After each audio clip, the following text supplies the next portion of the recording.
우리가 먼저 시간에는 특산종이 무엇인지, 고유종이 무엇인지, 또 그런 것이 다양성과 어떻게 연결되는지에 대한 설명을 드렸습니다.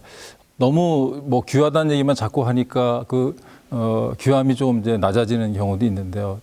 이번 시간에 상대적으로 강원도에서 볼 수 있는 흔한 식물은 그럼 어떤 것이 있는지 이런 얘기를 좀 해볼까 합니다.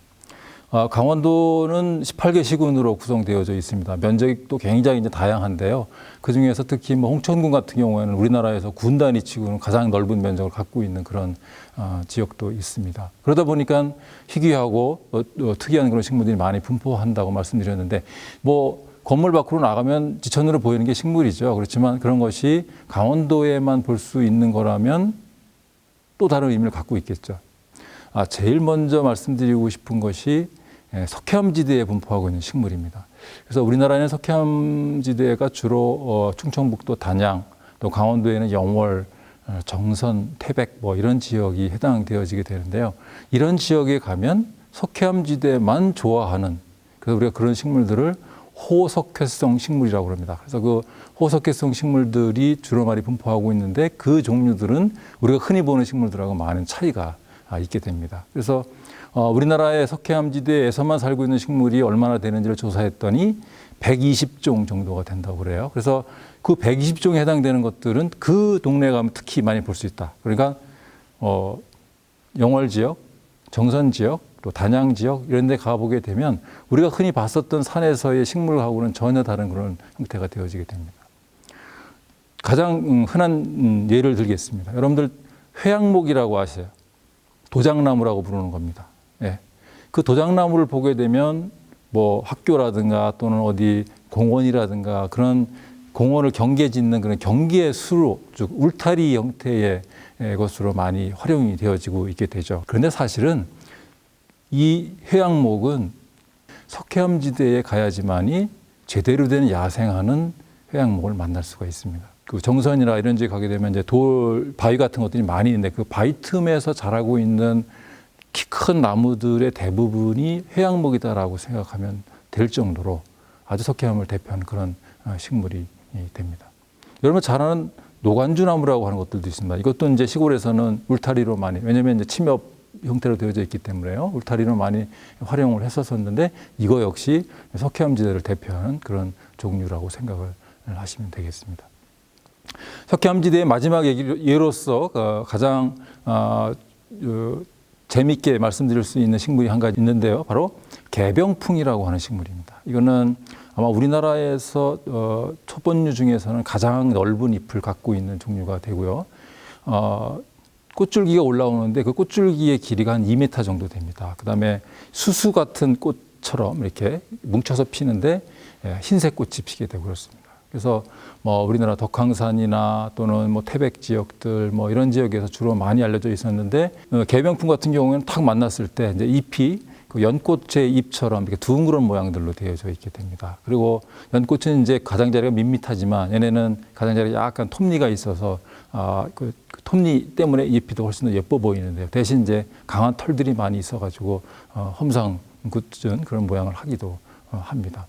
또 그 군락 안에 들어가서 조사를 한다고 딱 했을 때 어느 순간에 머리를 들어서 이렇게 양쪽을 돌아보게 되면요. 마치 그 잎사귀에 이렇게 압도되는 그런 느낌을 받을 정도로 굉장히 멋있는 장관을 연출하는 그런 석회암지대 대표적인 식물이 되겠습니다. 자, 바닷가로 한번 가보겠습니다. 우리 강원도에는 속초, 또 양양, 고성, 삼척 이런 지역이 주로 바닷가와 인접해 있게 되죠. 그 지역에 가면 이제 해당화라고 하는 꽃이 있습니다. 장미과에 속하기 때문에 이제 이렇게 한 5cm, 10cm 정도 되는 넓은 큰 꽃을 피게 되는데요. 이게 이제 하얀 모래사장하고 잘 어울려가지고 굉장히 멋있는 장관을 연출하게 됩니다. 그래서 그 해수욕장 근처에 그 경계수 형태로 많이 재배를 하기도 하고요. 또 개량해서 원예화해가지고 겹꽃이 피는 해당화 또는 흰꽃이 피는 해당화를 같이 만들어서 어떤 울타리나 경계목 이런 것들을 많이 활용하는 것을 볼 수도 있습니다. 다음 지역과 연계되어 있는 그런 종류들을 한번 살펴보도록 하겠습니다. 지역이라고 하는 것을 예를 들면 제일 먼저 이제 춘천의 김희정 문학촌이 생각납니다. 그 김희정 문학촌을 가면 반드시 여러분들이 보셔야 될 식물이 있는데 바로 생강나무라는 나무입니다. 예, 이거는 김희정의 소설 동백꽃의 주인공입니다. 여러분이 생각하는 동백꽃, 저 남쪽에 있는 붉은색 꽃 피는 동백꽃이 아닙니다. 김희정 소설에 나오는 동백꽃은요. 자, 그러면 왜 동백꽃이란 이름으로 소설 제목이 됐을까라고 하는 것을 한번 추적을 해보죠. 예로부터 우리나라 특히 여성분들이 이제 미용을 위해서 특히 이제 머리기름으로 활용하기 위해서 사용했던 그 나무 뭐 이런 종류들이 주로 이제 동백나무가 가장 유명했다고 그럽니다. 그래서 동백나무 이제 그 열매 속에는 이제 그 기름 성분들이 많이 들어 있어서 그 열매를 이용을 해서 기름을 짜게 됐는데 그 향기도 오래 가고 막 그러다 보니까 이제 많은 여성분들이 선호하는 이제 그런 그 기름이 되어졌었죠. 근데 이 동백나무가 춘천 같은 경우에는 워낙 온도가 낮고 겨울 같은 경우에는 월동이 안 되고 대부분 심어놔도 얼어 죽고 하다 보니까 그 기름을 얻을 수가 없는 거예요. 그래서 그거를 대신할 수 있는 거가 뭐 없을까 생각을 하다가 뭐 일반적인 산이나 이런 데 가다 보면 생강 냄새가 나는 나무가 있단 말이죠. 그래서 잎사귀를 씹어봐도 생강향이 나고 가지를 껍질을 뺏겨서 냄새를 맡아봐도 생강 향이 나고 또 꽃도 봄에 잎보다 먼저 나기 때문에 훨씬 더 구별하기도 쉬운 그런 이름이 알려지기 시작을 했습니다. 그래서 그러면 이 생강나무의 열매도 그런 생강향 같은 것이 나겠구나. 그러면 동백나무 정도는 아니지만 생강향을 갖고 있는 기름, 즉 씨앗을 이용해서 기름을 짜게 되면 똑같은 동백나무와 비슷한 형태의 그 기름으로 활용할 수 있겠구나라고 하는 생각을 하게 된 거죠. 그래서 이제 그거를 이용해서 기름을 짜 보니까 정말 생강향이 나는 그런 기름을 얻을 수가 있었어요. 그래서 남쪽에서 쓰는 동백기름의 대타용, 춘천에서 부르는 동백나무. 그래서 이거를 동박나무, 동박꽃 뭐 이런 식으로 이제 부르게 됐었습니다. 그러다가 이제 김희정 소설가가 소설을 쭉 쓰고 뭐 이렇게 하다가 그 제목을 붙여야 되는데 생강나무라고 하는 이름은 이제 잘 알려지지 않았으니까 이게 남쪽에서 부르는 동백나무랑 비슷한 종류라고 합니다. 그래서 소설 이름이 동백꽃이 되었다는 겁니다. 자, 그러면 생강나무라고 하는 이름을 알았으면 생강나무라고 소설 제목이 되었었겠죠? 네, 맞습니다. 그런데 이제 그런 식물의 이름들이 많이 이제 알려지기 시작한 것이 우리나라 같은 경우에는 한국식물분류학회가 1968년도에 생겼기 때문에 뭐 그전에는 뭐 향토학자들이 많은 연구를 수행했습니다만은 그게 이제 구체화되지 못하는 이제 그런 형태가 되어졌기 때문에 그 정확한 이름을 붙이는 것이 그렇게 쉽지는 이제 않았었던 모양입니다. 그래서 이제 어쨌든 생강나무라고 하는 것이 전국에 분포하는 종류이긴 하지만 특히 강원도 춘천 지역 하면 또 김희정 하면 반드시 한 번쯤은 보고 가야 되는 또는 알아야 되는 그런 식물이 됐습니다. 그래서 지금도 김희정 문학촌에 가게 되면요, 이 각각의 그 건물들 주변에 이렇게 가로수처럼 이렇게 심어놓은 나무들이 꽤 많이 있습니다. 그게 다 생강나무가 됩니다. 두 번째는 흔하게 볼 수 있는 철쭉 종류가 됩니다. 철쭉, 진달래.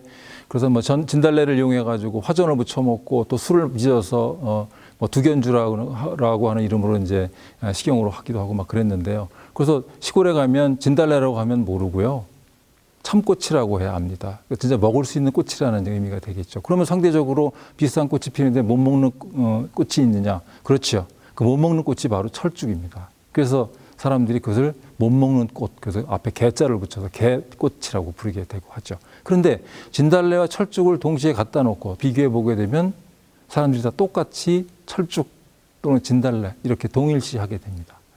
먼저 말씀드린 동백나무에 해당되는 이름의 어원에 따라서 종이 많이 차이가 있듯이 철쭉, 진달래, 또 흰철쭉, 흰진달래, 산철쭉 이런 것들이 서로 다른 종, 서로 다르다. 흔하게 보이지만 서로 다르다라고 하는 것을 알아두셨으면 좋겠습니다.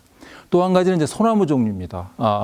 강원도에서 소나무와 뭐 금강소나무, 금강송이라고 부르는 금강소나무 같은 경우는 굉장히 흔하게 볼 수 있는 그런 종류인데요. 역시 이건 마찬가지로 바늘잎, 즉 침엽을 갖고 있다라고 하는 공통적인 특징들 때문에 모두 소나무라고 부르는 경향들이 있습니다. 그래서 우리가 흔하게 볼 수 있는 그런 종류라 하더라도 이것이 제대로 된 이름으로 불려지지 않으면 굉장히 많은 혼란을 일으킬 수 있고 그러다 보면 그런 어떤 생물에 대한 그 다양성이나 이런 것들을 정립할 때 굉장히 많은 문제를 안게 됩니다. 사실 식물의 이름이라고 하는 것은 그냥 막 붙이는 게 아니에요. 우리가 태어난 아이를 출생신고를 할 때 그 이름을 함부로 짓지 않듯이 모든 생물의 이름들도 반드시 이름을 붙여주는 그 법이 있습니다. 이른바 그것이 식물 같은 경우에는 국제식물명명규약법, 동물 같은 경우에는 국제동물명명규약법에 의해서 이름이 붙여져야 됩니다. 그래서 그런 과정을 통해서 붙여진 이름을 우리가 전 세계에서 딱 한 종당 하나의 이름이 만들어지게 되는데 그것은 뭐라고 그러냐면 우리가 학명이라고 합니다. 그래서 전 세계의 생물 한 종 한 종의 하나의 학명이 있게 됩니다. 그 학명을 각 나라에서는 자기네 편한 대로 그 나라에서 부를 수 있는 이름으로 이제 바꾸게 되겠죠. 그래서 그걸 우리가 국명이라고 부릅니다.